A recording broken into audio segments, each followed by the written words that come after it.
Big boss 9 Pawan ఇమాన్యుల్ని nominate చేశాడు. పవన్ నాకు support చేయమన్నా కెప్టెన్సీ టాస్క్ కోసం అని ఇమాన్యుల్ని అంటాడు. కానీ నువ్వు టీం కోసం ఆడావు అంటాడు. దానికి ఇమాన్యుల్ ఇది టీమ్ గేమ్, ఇండివిజువల్ కాదంటాడు.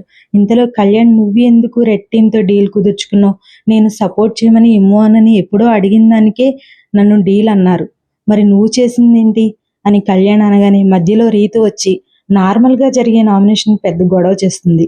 ఇక్కడ అందరూ పవన్నే అంటారు, అది ఇది అని ఇక నోరుంది కదా అని అరుస్తూనే ఉంటది. రీతు మధ్యలోకి రాకుండా ఉండి అలా రెచ్చిపోకుండా ఉంటే గొడవ పెద్దదయ్యేది కాదు, వాళ్ళు వాదించుకునేవాళ్ళు అని నాకు అనిపించింది.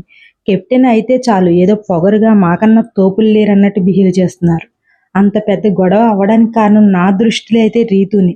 మీరేమనుకుంటున్నారు కామెంట్ చేయండి. కెప్టెన్గా గొడవ అయితే సరిచేయాలి కానీ ఈమె ఊగిపోతుంది.